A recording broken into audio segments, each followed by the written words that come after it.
జగన్మోహన్ రెడ్డి గారు ప్రజలతో రేపు జరగబోయేటువంటి 2024 ఎన్నికల కురుక్షేత్రంలో తన అర్జునుడిని ఈ యుద్ధంలో రాబోయేటువంటి ఎన్నికల కురుక్షేత్రంలో ఈ 5 ఏళ్లు ప్రజా శ్రేయస్సే లక్ష్యంగా పనిచేసినటువంటి నాకు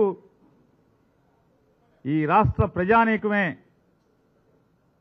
ఈ జగన్మోహన్ రెడ్డి గారి ప్రభుత్వం వల్ల ఏ గడపలో అయితే ఏ కుటుంబానికైతే మేలు జరిగిందో మేలు జరిగినటువంటి ప్రతి కుటుంబం అలాగే వైఎస్ఆర్ కాంగ్రెస్ పార్టీ ప్రతి కార్యకర్త శ్రీకృష్ణుడిలా తనకు అండగా ఉండి నడిపించమని రేపు జరిగేటువంటి కురుక్షేత్రంలో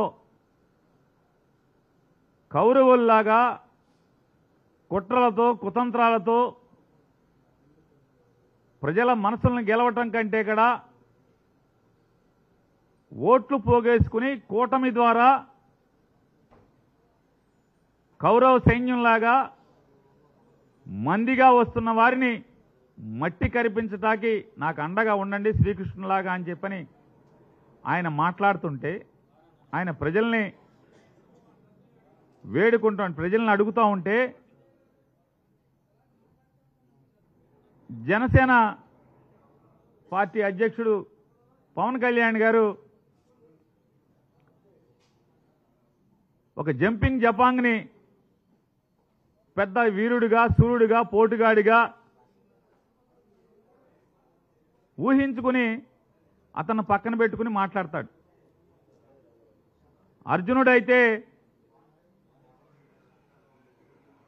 ద్రౌపదిని కాపాడాలంటాడు.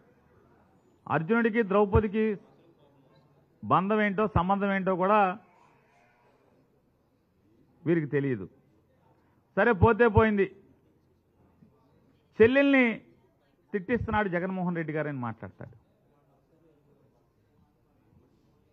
అయ్యా పవన్ కళ్యాణ్ గారు కుటుంబ బంధాల గురించి మానవ సంబంధాల గురించి కుటుంబ జీవితం గురించి ఇక మీ దగ్గర ఈ ప్రపంచం నేర్చుకోవాలంటే ఇంతకన్నా హాస్యాస్పదం ఏముంది పవన్ కళ్యాణ్ గారు?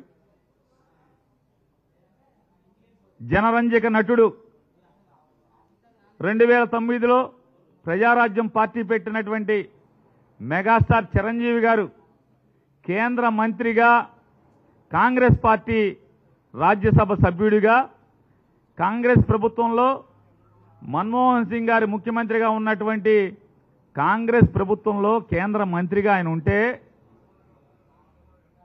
సాక్షాత్తు చిరంజీవి గారికి తోడబుట్టినటువంటి తమ్ముడుగా మీ పాత్ర ఏంటి? మీరేం చేశారు? ఎంత అవమానించారు? మీరు చంద్రబాబు నాయుడికి మోడీకి ఓట్లు వేయమని చెప్పని కాంగ్రెస్ పార్టీని నాశనం చేయమని చెప్పని మీరు మాట్లాడితే చివరికి ఏం చేయలేని స్థితిలో చిరంజీవి అభిమాన సంఘం మీటింగ్ అదే రోజు పెట్టుకుని వాళ్ళు చెప్పుకోవాల్సిన పరిస్థితి. రామ్ చరణ్ గారు, మా బాబాయికి మా నాన్నకి ఏం సంబంధం లేదు, మన ఫ్యాన్స్ వేరు, మనం అందరం కూడా కాంగ్రెస్ లైన్లో ఉండాలని చెప్పుకోవాల్సినటువంటి పరిస్థితి. మీరు అన్నల గురించి బంధుత్వాల గురించి బంధాల గురించి ఇంత పచ్చి స్వార్థంగా మీరు రాజకీయాల కోసం అన్నగారు ఎక్కడున్నాడు, అన్నగారు ఏం చేస్తున్నాడు, అన్నకి అవమానం కదా, చిరంజీవి గారికి నేను మాట్లాడే భాష నేను వేసే గంతులు చిరంజీవి గారికి తలదించుకునే పరిస్థితి కదా అని చెప్పని ఆలోచన లేనటువంటి మీరు బంధాల గురించి బంధుత్వాల గురించి మాట్లాడుతున్నారు. ఇక షర్మిలమ్మ గారి గురించి చెప్తున్నారు. ఎవరి షర్మిలమ్మ గారు? అన్నతో విభేదించి ఇవాళ అన్నగారి శత్రువులతో చేతులు కలిపి 10 ఏళ్ల క్రితమేమో మా కుటుంబాన్ని చిన్నాభిన్నం చేస్తున్నారు, నా తండ్రి ద్వారా అధికారాన్ని పొంది నా తండ్రితో సహా మా కుటుంబాన్ని ఇబ్బందులు పాలు చేస్తున్నారు. అన్యాయంగా అక్రమంగా కేసులు కట్టి మమ్మల్ని బజారు పాలు చేస్తున్నారు అని చెప్పి మాట్లాడినటువంటి ఆవిడ ఇవాళ అదే జెండా మోసే స్థితిలో అది ఆవిడది ఏ రకమైనటువంటి నడవడిక? జెండా మోయటమే కాకుండా ఇవాళ బజారుకి ఎక్కి సొంత అన్నని ఏ రకంగా మాట్లాడుతుందో ఆవిడ. మరి మాట్లాడినప్పుడు యుద్ధంలోకి వచ్చిన తర్వాత అన్నని దూషిస్తున్నప్పుడు అన్న సైన్యం ఏం చేస్తారు? ఆఖరికి పవన్ కళ్యాణ్ గారి యొక్క మనుషులు, పవన్ కళ్యాణ్ గారిని ఫాలో అయ్యేటువంటి ఫ్యాన్స్ కానీ చిరంజీవి గారు జగన్మోహన్ రెడ్డి గారిని కలవటానికి వస్తే సినిమా పరిశ్రమ గురించి ఇవన్నీ తిట్టారు. మీరు చెప్పేటువంటి మీ జనసైన్యమా జనసైకులు ఏంటిది? అది జనసైకుల జనసైన్యమా? వాళ్ళు ఎవరు? ఎన్ని చిరంజీవిని దూషించారు? అప్పుడు మీ నోరేమైంది? ఒక్క మాట అరే ఎదవల్లారా మా అన్నయ్యరా తిట్టబాకండ్రా అని ఒక్క మాట మాట్లాడావా? మాట్లాడకపోగా ఇవాళ సన్నాయి నొక్కులు పత్తిత్తు కబుర్లు మాట్లాడుతున్నారు. ఇక నీతులు మీ దగ్గర నుంచి చెప్పాలి. మీరేం మాట్లాడారు? పవన్ కళ్యాణ్ గారు లోకేష్ గారిని, చంద్రబాబు నాయుడు గారిని, తెలుగుదేశం పార్టీని ఏం మాట్లాడారు? నా తల్లిని దూషిస్తారా, నా తల్లిని దూషిస్తారా అని చెప్పి రంకెలేశారు. సిగ్గు శరమన్నోడు ఎవడైనా నిజంగానే తల్లి, తండ్రి, చెల్లి అనేటువంటి భార్య అనేటువంటి బంధాలకు విలువిచ్చేవాడు అయితే తల్లిని తిట్టిన వాళ్ళని ఇవాళ ఎవడైనా తల్లిని తిట్టిన వాడిని ఏం చేస్తారు?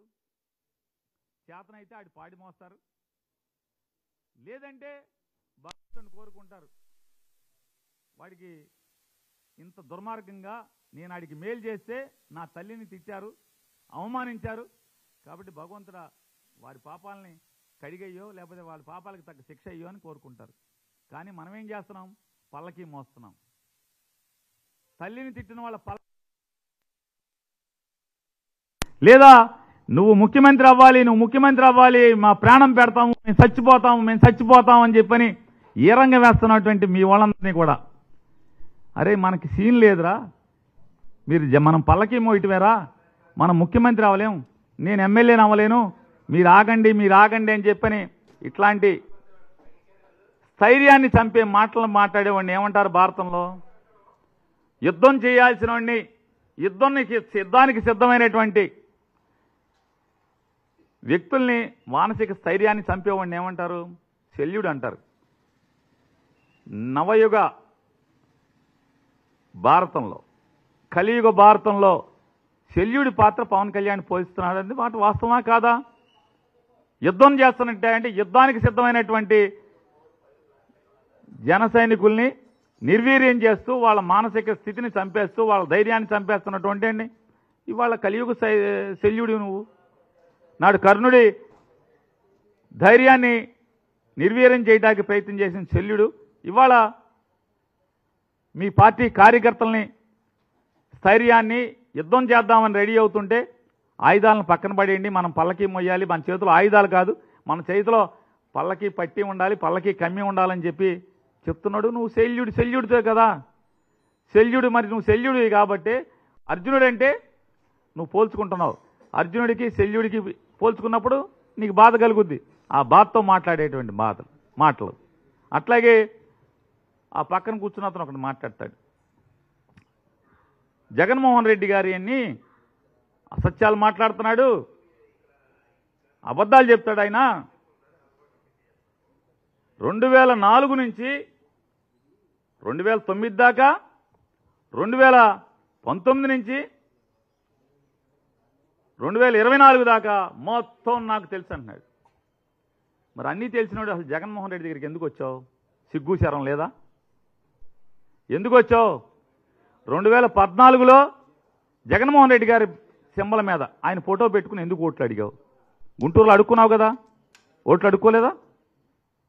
2019లో బందరు వచ్చి ఎందుకు అడుక్కున్నావు? బందరులో ఎందుకు పోటీ చేసావు వైఎస్ఆర్ కాంగ్రెస్ పార్టీ సింబల్ మీద?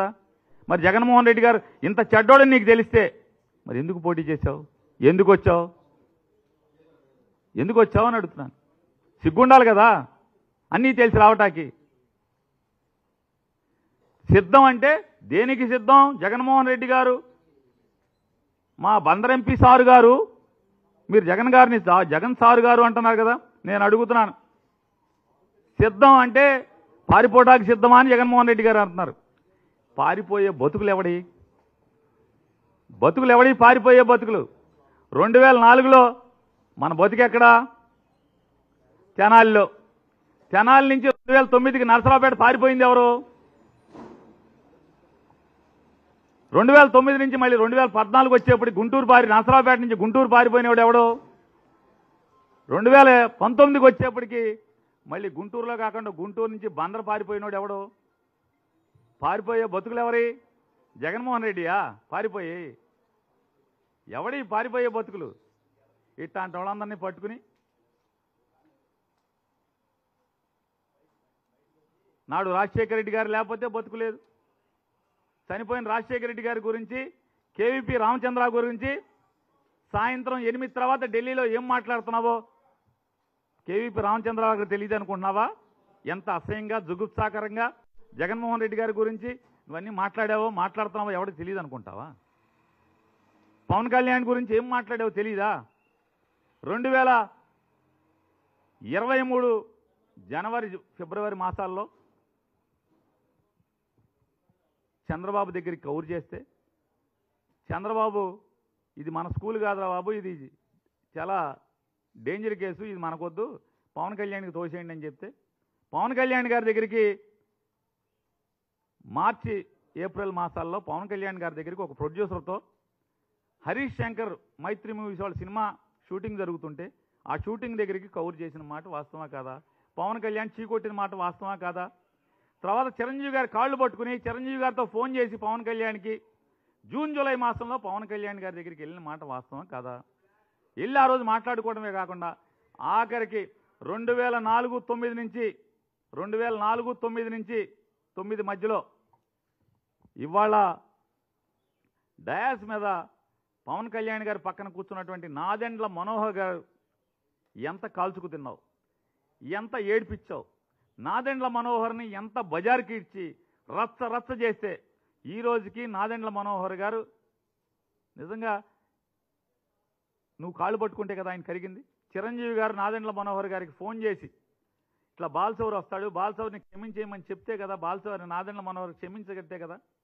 ఇన్ని సర్కస్లు, ఇన్ని పిల్లి మొగ్గలేసి ఇవాళ ఈ రకమైన మాటలు మాట్లాడతాం. పోతే పోయావు, రాజకీయాలు కావాలి, లేకపోతే ఇంకోటి కావాలి. బందర్ ఏరియాలో కాపులు ఎక్కువ ఉన్నారు, నేను ఇక్కడైతే నాకు ఇబ్బంది అవుద్దేమో, ఎమ్మెల్యేలతో పెంటలు ఉన్నాయన్నీ కూడా, ఎమ్మెల్యేలతో తగులేని నియోజకవర్గం లేదు, ఇన్ని తగులు పెట్టుకుని ఇక్కడ నా వల్ల ఎడవలేనేమని చెప్పి వెళ్ళిపోవచ్చు, తప్పులేదు. మరి రాజకీయాల కోసం ఎంతోమంది గోడలు దూకుతున్నారు, పార్టీలు మారుతున్నారు. మారండి, ఎవడు ఆక్షేపణ లేదు ఇవాళ. ఎందుకంటే ఇది కలియుగం, కాలమంట చచ్చింది. పదవి కోసం ఎంత గడ్డైనా కలుస్తున్నారు మనుషులు. సరే కానివ్వండి, దాని గురించి ఇబ్బంది లేదు, తప్పు లేదు, ఎందుకంటే లోకమంట చచ్చింది కాబట్టి.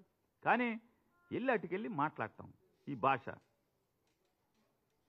నిజంగా సిగ్గుశరం ఉన్నవాళ్ళైతే ఎవడైనా నాదెండ్ల మనోహర్ కాళ్ళు పట్టుకుంటారు ఎవడైనా?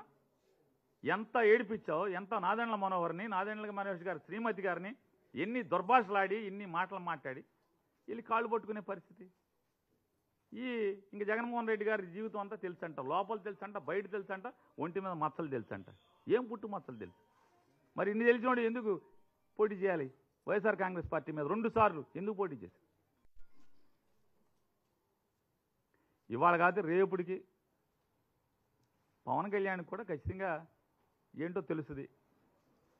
ఈ అరువు జుట్టు ఎట్టుకుని, జుట్టు కూడా మంద కాదు కదా, ఎవడో జుట్టు కదా, జుట్టుతో సహా అరువు జుట్టులు తెచ్చుకుని ఈ అరువు పార్టీలు, అరువులు. ఈయనంటే జగన్మోహన్ రెడ్డి గారికి చెప్పాడని రాజధాని ఇక్కడే ఉంచుతామని అంటే ఊరు తిరిగాండ. ఏ ఊరు బాబు? అసలు 7 నియోజకవర్గాల్లో ఈ అంతమ్మ ఎన్ని ఊళ్ళు ఉన్నాయో చెప్పగలవా? వచ్చి ఇక్కడ ఉంచుని గబగబా మీడియా ముందు పాఠమాప చెప్పు. ఎన్ని ఊళ్ళు ఉన్నాయి, ఏ ఊళ్ళో సర్పంచ్ ఎవడు, ఏ ఊళ్ళో ఎంపీటీసీ ఎవడు, ఏ ఊళ్ళో ఎంపీపీ ఎవడు, అసలు మా బందర్లో కార్పొరేటర్లు ఎవడు పోటీ చేశాడు, ఎవడు గెలిచాడు, ఎవరికైనా ఓటు అడిగామా? కాబట్టి గోడ దూకటం తప్పులేదు, పార్టీలు మారటం తప్పులేదు, పదవి కోసం ఏ గడ్డిగైనా కరగటం తప్పులేదు. కానీ ఈ రకంగా ఆశ్రమించిన వాడిని నీకు అర్హత ఇచ్చిన వాడిని, అధికారం ఇచ్చిన వాడిని ఈ రకంగా కించపరుస్తూ మాట్లాడటం. దేవుడు ఉన్నాడా జగన్మోహన్ రెడ్డి గారికి? దేవుడు మీ ఒక్కడికే, జగన్ సారు మీకు ఒక్కడికే దేవుడు ఉన్నాడా మాట్లాడు. ఎంపీ సారు నీలాంటి వాడికి దేవుడు ఉంటాడా? ఇన్ని గోడలు దూకినోడికి, ఇంతమందిని వెన్నుపోటు పొడిచినోడికి, ఇంతమందిని మోసం చేసినోడికి ఎవడైనా సాధారణంగా ఏం చెప్తారంటే, ఒక చోట నుంచి ఒక అధికారి ట్రాన్స్ఫర్ అయ్యాడు, లేదే మనం ఒక ఊరు నుంచి ఒక ఊరికి మారాం, ఒక పేట నుంచి ఒక ఊరికి మారాం, అద్దెంట్లోకి మారాం. ఏం చెప్తారు? ఏమండి కావాలంటే పలానా బజార్లో మేము ఉండొచ్చామండి, ఆయన ఒకసారి అక్కడ ఆ బజార్లో ఒకసారి నా గురించి ఎంక్వైరీ చేయండి అని చెప్తాం ఎవరైనా. ఒక్కసారి తెనాలిలో, లేదా ఒక్కసారి నరసరావుపేటలో, ఒక్కసారి గుంటూరులో, రేపు బందర్లో ఎంక్వైరీ చేసుకుంటే తెలుస్తుంది ఎవరెవరేంటనేది. ఇవాళ పవన్ కళ్యాణ్ గారికి ఒకటే చెప్తున్నాం, అన్నని అవమానపరిచిన, మానవ సంబంధాలకు విలువ ఇవ్వనటువంటి పవన్ కళ్యాణ్ గారు, అన్నని అవమానించే పరిస్థితుల్లో రాజకీయాలు నడిపినటువంటి మీరు, అన్నగారు ఒక రాష్ట్ర ముఖ్యమంత్రి దగ్గరికి సినీ పరిశ్రమ గురించి చర్చలు జరపడానికి వచ్చినప్పుడు వచ్చిన మనిషి గురించి మీ ఫ్యాన్స్ అందరూ కూడా దుర్భాషలాడితే ఏం మాట్లాడారు? మీరు మాట్లాడే భాష ఏంటి? ఇవాళ మీరు చెప్పే సూక్తులేంటి? ఇవాళ తల్లిని తిట్టినటువంటి, తల్లిని దూషించినటువంటి పార్టీ పల్లకి మోస్తున్నటువంటి మీరు, అలాగే అన్నని దూషించేటువంటి, శత్రువులతో చేతులు కలిపి అన్నని దూషిస్తున్నటువంటి షర్మిల గారు, మీ ఇద్దరూ కలిసి ఇవాళ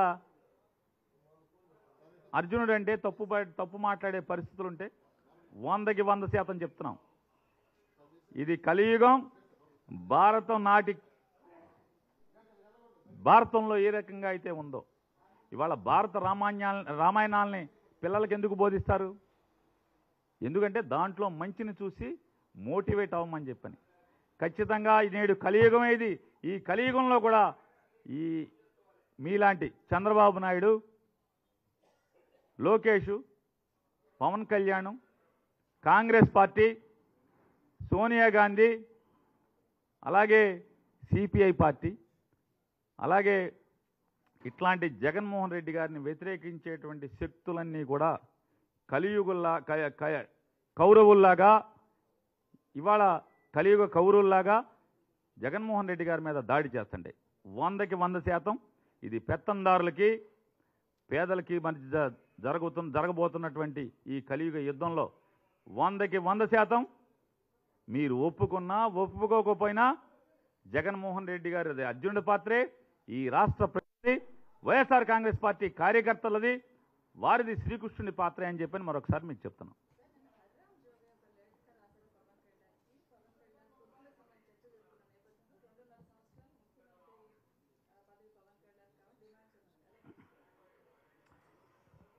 ఇప్పుడు నేను చూసేదే ఉంటుందండి, హరిరామ్ జోగి గారు తిప్పలు పడతా ఉన్నాడు, కాపులను మోసం చేయొద్దు పవన్ కళ్యాణ్ గారు, కాపులు అమాయకులు, కాపులు మోసం చేయొద్దు అని ఆయన తిప్పలు పడుతున్నాడు. అది ఆయన గోల, మా వైఎస్ఆర్ కాంగ్రెస్ పార్టీకి సంబంధించిన గోల కాదు. ఆయన కులపరంగా మాట్లాడుతున్నాడు. ఏమని? నువ్వు కాపుల్ని పోగేసి చంద్రబాబుకి తాకట్టు పెట్టద్దు, చంద్రబాబు పల్లకి మోయించద్దు, గెలుస్తామో ఓడతామో మన కులానికి కూడా, కమ్మారికి రెడ్లకి ఎట్ట అయితే ముఖ్యమంత్రి చేశారో మన కులానికి కూడా ముఖ్యమంత్రి ఉండాలి అని చెప్పని అతను ఆకాంక్షిస్తున్నట్టున్నాడు. ఎవరు? హరిరామజోగి గారు. ఆ ఆకాంక్షను ఒప్పుకుంటాడా లేదా?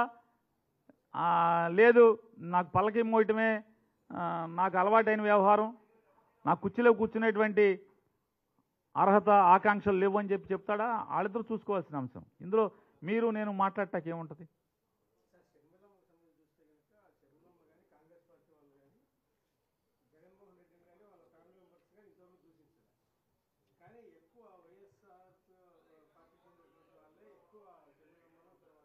సార్, మీ అంతరాత్మకి తెలుసు, దూషిస్తున్నారా, దూషించట్లేదా, అవమానపరుస్తున్నారా, అవమానిస్తున్నారా లేదా అనేది మీ అంతరాత్మకి తెలుసు. దాని గురించి ఓకే, మేము దాన్ని ప్రస్తావించి మాట్లాడట్లేదు. ఒక రాజకీయ పార్టీగా జెండా మోసేటువంటి అభిమానించేటువంటి ఏ కార్యకర్త అయినా పార్టీని తోలనాడితే, పార్టీని విమర్శిస్తే, పార్టీని ద్వేషిస్తే ఖచ్చితంగా దానికి లీడర్ చెప్పాల్సిన అవసరం లేదు. లీడర్ ఆగమన్నా ఆగరు ఎవరు కూడా. వారు జరిపేది యుద్ధం వారు చేస్తుంటారు. కాబట్టి దాని గురించి మీరు చెప్పేటువంటి అంటే మీకు తెలిసి కూడా ఎవరు దూషించలేదు, కాంగ్రెస్ పార్టీ దూషించలేదు, ఇవన్నీ కూడా మీరు అడిగేది కూడా అసత్యమైన ప్రశ్నే. మీకు కావాలంటే ఇప్పుడు టైం లేదు, టైం ఇస్తే మీ పేరు చెప్పట్లా. ఎందుకంటే విలేకరుల మధ్య మా పేరు చెబుతాను కదా, పైనుంచి మా ఓనర్లు తిడుతున్నారని చెప్తున్నారు. మీ పేరు చెప్పట్లా, మీకు ఇస్తాను. కాంగ్రెస్ పార్టీ గడిచిన 4 సంవత్సరాలుగా కాదు, జగన్మోహన్ రెడ్డి గారు అపోజిషన్లో ఉన్నప్పుడు కూడా, పోనీ ముఖ్యమంత్రిగా ఉన్నారంటే పోనీ దూషించారంటే అర్థం ఉంది. జగన్మోహన్ రెడ్డి గారు ప్రతిపక్ష నాయకుడిగా ఉండగా కూడా కాంగ్రెస్ పార్టీ ఏ రకంగా దూషించిందో, కాంగ్రెస్ పార్టీ నాయకులు అని చెప్పుకుంటున్న వాళ్ళు జగన్మోహన్ రెడ్డి గారి మీద ఎంత దూషిస్తూ ద్వేషంతో మాట్లాడారో ప్రతిదీ మీకు వీడియోల పరంగా ఇస్తాం. అదే దూషణే చెప్తున్నా, ఆరోపణగా దూషించడమే, దూషించేదే. ఆరోపణ అంటే ఏంటండి? జరుగుతున్నటువంటి రాజకీయ నిర్ణయాలు, తీసుకున్న రాజకీయ నిర్ణయాలు, ప్రజల పక్షాన మాట్లాడేటువంటి భరోసా మాటల్లో తప్పులుంటే ప్రశ్నించు, కానీ దూషిస్తమే, వ్యక్తిగత విమర్శలే. మీకు కావాలంటే ఇస్తానని చెప్తున్నాను. ఇప్పుడు యుద్ధంలో సార్ యుద్ధం ఇది కలియుగం అని, ఎన్నికల రణరంగం ఇది. ఎన్నికల్లో కత్తులు పెట్టి పొడుచుకోరు, కానీ మాటలతో పొడుచుకుంటారు. మాటలతో పొడుచుకునేది మీకు తెలుసు. ఆ మాటలతో పొడుచుకునేవన్నీ కూడా చిత్రీకరించేది మీరే. వెనకటికి సినిమాల్లో, మన పాత సినిమాల్లో బాణం వేస్తే బాణం అట్ట ఆకాశంలో వచ్చేదంతా చూపించినట్టుగా చూపించేది మీరే. అవతలకు మాటలు గుచ్చుకున్నప్పుడు యువతల మాట వేస్తే మాట వేస్తారు, వేయకుండా ఎట్లా ఉంటారు? జరుగుతుంది కదా, జరుగుతుంది. ఏం మాట్లాడుతున్నాడు ఇప్పుడు? మీరు అన్ని అసలు కాంగ్రెస్ పార్టీ చాలా పద్ధతి గల పార్టీ. వాళ్ళు చాలామంది ప్రవచనాలు చెప్పినట్టు, స్వామీజీలు ప్రవచనాలు చెప్పినట్టు, లేకపోతే మసీదుల్లో గురువులు చెప్పినట్టు, లేకపోతే చర్చిల్లో బిషప్ గారు చెప్పినట్టు ప్రవచనాలే మాత్రమే మాట్లాడతారు కాంగ్రెస్ పార్టీ అంటే అని మాట్లాడుతున్నారు మీరు. మీకు ఇస్తానన్న క్యారెక్టర్ని అసాసినేట్ చేస్తూ, వ్యక్తిత్వ హననాన్ని చేస్తూ వారు మాట్లాడినటువంటి, పోనీ ముఖ్యమంత్రిగా ఉన్నప్పుడు మాట్లాడారంటే ద్వేషంతో మాట్లాడారు అనుకుందాం. రాజకీయాన్ని తట్టుకోలేక జగన్మోహన్ రెడ్డి గారు జనాన్ని గుండెల్లో ఉన్న స్థానాన్ని చూసి తట్టుకోలేక తిట్టారంటే అర్థం ఉంది. ప్రతిపక్ష నాయకుడిగా ఉండగా కూడా తోలనాడినటువంటి, విమర్శించినటువంటి కాబట్టి వీడియోలు ఇస్తాను మీకు. ఇకపోతే చంద్రబాబు నాయుడు గారు పాపం నిన్న ఆయన మాట్లాడతాడు. మచిలీపట్నంలో ఒక పేరు నాని ఉన్నాడు. ఆ పేరు నాని ఓట్లలో అందరికీ వడ్డిస్తున్నాడు. వడ్డించి సర్వర్గా ఆయన మారిపోయాడు. జగన్మోహన్ రెడ్డి గారి ప్రభుత్వం మిమ్మల్ని అందరినీ కూడా ఓట్లలో సర్వర్లు చేస్తాం అని చెప్తున్నారు. నేను ముఖ్యమంత్రి అయితే మేమందరికీ ఐటీ ఉద్యోగాలు ఇస్తానని మాట్లాడుతున్నాడు. అంటే వయసు మీద పడిపోయి మతి చెడించిందా చంద్రబాబు నాయుడికి? మైండ్ ఏమైనా చెడిందా? ఒకసారి డాక్టర్లు చూపించుకోవాల్సిన పరిస్థితి. పేరు నాని అనేవాడు ఎమ్మెల్యే ఉద్యోగం చేస్తూ, ఎమ్మెల్యేగా తన పార్టీ అంటే తన కోసం అహర్నిశలు కష్టపడుతున్నటువంటి వైఎస్ఆర్ కాంగ్రెస్ పార్టీ కుటుంబ సభ్యులందరినీ కూడా ఒక సభకు తీసుకెళ్తూ, మా నాయకుడు ప్రసంగించే సభకు తీసుకెళ్తూ వారికి భోజనం పెట్టేటువంటి కార్యక్రమం. వారికి గబాలన ఒక్కసారి ఒక హోటల్లోకి వెళ్ళి 130 మంది ఒకసారి మేము 4 బస్సుల్లో వెళ్ళి కూర్చుంటే, నాతో పాటు ఉన్నటువంటి వాళ్ళ గబాలన సర్వర్లు ఎక్కడ ఉంటారు హోటల్లో? దాన్ని కార్యకర్తల్లో మమేకమై కార్యకర్తలకు భోజనం పెడతాం. మీ దృష్టిలో నేను సర్వర్ ఉద్యోగం అంటే మీకు కార్యకర్తలంటే అంత విలువ ఉంది మీకు. తెలుగుదేశం పార్టీలో చంద్రబాబు నాయుడు దృష్టిలో కార్యకర్తలకు అన్నం పెడతామంటే సర్వర్ కింద. అంటే సర్వర్ అంటే ఎంత పెత్తందారి మనస్తత్వం అంటే మీరు చౌదరి గారు అని చెప్పి, మీరు కమ్మారని చెప్పని, మీరు బాగా ఎన్టీ రామారావు గారు అల్లుడు అని చెప్పి, ఖర్జూర నాయుడు కొడుకు అని చెప్పి మీ పెత్తందారి మనస్తత్వం. సర్వర్లు అంటే చిన్నోళ్ళ? సర్వర్లు ఓట్లు కావాలి, మాట మాడితే సర్వర్లు. సర్వర్లు వ్యక్తిత్వం లేదా? సర్వర్ల మనుషులు కాదా? వాళ్ళ కుటుంబాలు లేవా? నేను సర్వరే అనుకో, నేను సర్వర్నే. తప్పేంటి? నీ జేబు కొడితే తప్పు, దొంగతనాలు చేస్తే తప్పు. సర్వర్ నా ఒళ్ళొంచి కష్టపడి సర్వర్ అయితే తప్పేంటి? అంటే ఎంత పెత్తందారి మనస్తత్వం, బూర్జువా మనస్తత్వం, ఎంత కులహంకారం, పేదోడంటే ఎంత చిన్న చూపు. అందుకే జగన్మోహన్ రెడ్డి గారు చెప్తున్నాడు, ఇదిగో ఇది చంద్రబాబు నాయుడు, ఇది పవన్ కళ్యాణ్, వీళ్ళు పేదలకు వ్యతిరేకం, పెత్తందారి మనస్తత్వం ఇది. అందుకే పెత్తందారులతో మన పోరాటం, పేదలకు అండగా పెత్తందారులకి వ్యతిరేకంగా మన పోరాటం అని చెప్పాడు. చూడు ఎంత చిన్న చూపో చంద్రబాబు నాయుడికి. సర్వర్లు అంటే సాఫ్ట్వేర్ ఉద్యోగం అయితే ఆడు చేసేదేంటి? అక్కడికి వెళ్ళి సాఫ్ట్వేర్ ఉద్యోగంలో చేసేదేంటి? కొట్టి చాకరీ కాదా, వెట్టి చాకరీ కాదా సాఫ్ట్వేర్ ఉద్యోగం చేసేది? పని గంటలు ఉంటాయా? అర్ధరాత్రి అపరాత్రి తెల్లవారులు ఎప్పుడు పడితే అప్పుడు పని చేయించుకోరా? అక్కడ ఏమన్నా ఓనర్ ఏంటి? ఏమన్నా అక్కడ జీతానికే కదా పని చేసేది? సర్వర్ ఇక్కడ జీతానికే పని చేస్తున్నాడు. సర్వర్ అయితే తప్పేంటి? అంటే ఇది చంద్రబాబు నాయుడు యొక్క భూస్వామ్య పెత్తందారి మనస్తత్వం. అంటే ఎంత చిన్న చూపు. చిన్న ఉద్యోగస్తులంటే, అంటే ఒక సర్వర్లంటే, చిన్న చిన్న వర్కర్లంటే వీళ్ళకి చిన్న చూపు. కాబట్టి ఇట్లాంటి మనస్తత్వం ఉన్నటువంటి అయ్యా కార్యకర్తలారా, చంద్రబాబు నాయుడు మనసులో కార్యకర్తలకు ఏ పాటి విలువ ఉంది, అట్లాగే ఈ సమాజంలోని చిన్న చిన్న జీవితాలు అనుభవిస్తున్నటువంటి వారికి ఎంత విలువ ఉందో ఒక్కసారి చూసి రేపు 24 జరుగుతున్నటువంటి ఎన్నికల కురుక్షేత్రంలో కాల్చి వాత పెట్టి ఇట్లాంటి పెత్తందారి మనస్తత్వంలోని కుర్చీలో కూర్చొనివ్వద్దని మనస్ఫూర్తిగా మేము కోరుకుంటున్నాను.